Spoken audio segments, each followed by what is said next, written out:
Hello everyone, welcome back to my channel జోషియారామ్.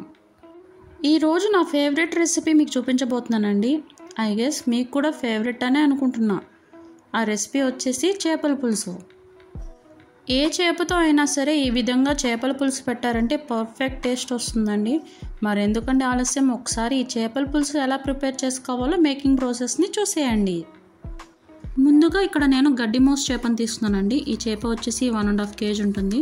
దీనిని నీట్గా clean చేసి ఇలా పీసెస్గా కట్ చేసుకుని సాల్ట్ వేసి వాష్ చేసుకుని తీసుకున్నానండి. ఇప్పుడు ఇలా నీట్గా కట్ చేసి తీసుకున్న చేప ముక్కలోకి ఒక 1/2 స్పూన్ వరకు పసుపును వేసుకోవాలి. 1 స్పూన్ వరకు సాల్ట్, అలాగే 1 స్పూన్ కారంని వేసుకుని ముక్కలన్నిటికీ పట్టేలాగా బాగా కలుపుకోవాలి. ఇలా చేయడం వల్ల చేప ముక్క మెత్తగా అవ్వకుండా గట్టిగా ఉంటుంది, అలాగే చప్పబడకుండా ఉంటుంది. నెక్స్ట్ చింతపండును తీసుకుని ఒకసారి వాష్ చేసుకుని వాటర్ పోసుకుని నానబెట్టుకోవాలి. ఇక్కడ నేను చింతపండు వచ్చేసి 80 to 100 grams వరకు తీసుకున్నానండి. మరో విధంగా చెప్పాలంటే 2 పెద్ద సైజు నిమ్మకాయలంతా తీసుకుంటే సరిపోతుంది. నెక్స్ట్ గ్రేవీ కోసం ఒక మిక్సర్ జార్ తీసుకుని అందులోకి 2 పెద్ద సైజు ఉల్లిపాయలను ముక్కలుగా కట్ చేసుకుని వేసుకోవాలి. తర్వాత 4 నుంచి 5 పచ్చిమిర్చిలు, అలాగే 1 స్పూన్ జీలకర్రను వేసుకుని మెత్తగా గ్రైండ్ చేసుకోవాలి. చూడండి, ఈ విధంగా ఉంటే సరిపోతుందండి. నెక్స్ట్ ఒక వెడల్పాటి పాత్రను పెట్టుకుని 5 టేబుల్ స్పూన్ వరకు ఆయిల్ని వేసుకోవాలి. చేపల కూరను ఎప్పుడు చేసుకున్నా సరే వెడల్పాటి పాత్రలోనే చేసుకోవాలండి. అప్పుడే మనం ముక్క తీసుకునేటప్పుడు విరగకుండా ఉంటుంది. ఆయిల్ వేడెక్కిన తర్వాత 1/2 స్పూన్ మెంతులు వేసుకోవాలి. అవి దోరగా వేగిన తర్వాత మనం గ్రైండ్ చేసుకున్న ఆనియన్ పేస్ట్ను అందులో వేసుకోవాలి. ఒకసారి కలుపుకుని ఆనియన్ పచ్చివాసన పోయేంత వరకు వేయించుకోవాలి. మనం వేసుకున్న ఆనియన్ పేస్ట్ వేగేలోపు 4 పెద్ద సైజ్ టొమాటోలను తీసుకుని మిక్సర్ జార్లోకి వేసుకుని టొమాటో ప్యూరీని రెడీ చేసుకోవాలి. చూడండి, ఆనియన్ పేస్ట్ కూడా బాగా ఫ్రై అయింది. ఇప్పుడు అందులోకి 1.5 స్పూన్ వరకు అల్లం వెల్లుల్లి పేస్ట్ను వేసుకోవాలి. పచ్చివాసన పోయేంత వరకు కలుపుకుంటూ వేయించుకోవాలి.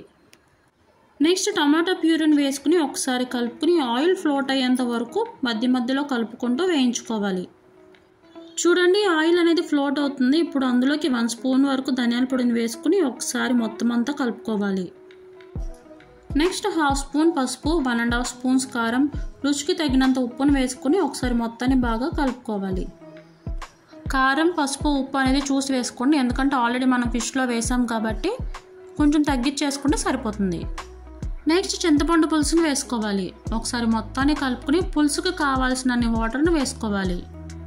నెక్స్ట్ 5 నుంచి 6 పచ్చిమిర్చిలకు ఘాట్లు పెట్టుకుని వేసుకోవాలి. అలాగే కొన్ని బెండకాయలకు కూడా ఘాట్లు పెట్టుకుని వేసుకోండి.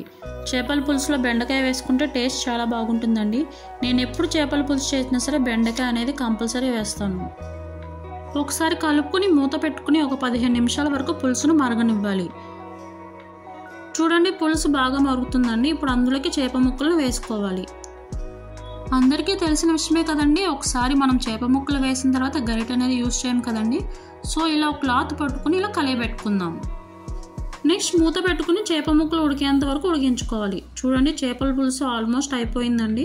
ఇప్పుడు కొంచెం కొత్తిమీరను వేసుకోవాలి. ఒకసారి మళ్ళీ క్లాత్తో కలియబెట్టుకుని మరొక 10 నుంచి 15 నిమిషాల వరకు ఉడికించుకోవాలి. చూస్తుంటేనే నోరు ఊడుతుంది కదండి. అయితే ఇంకా అయిపోలేదండి. చివరిగా ఒక 1/2 స్పూన్ వరకు షుగర్ను వేసుకోవాలి. లాస్ట్లో ఈ షుగర్ని యాడ్ చేసుకోవడం వల్ల మన పులుసుకి అయితే మంచి టేస్ట్ వస్తుందండి.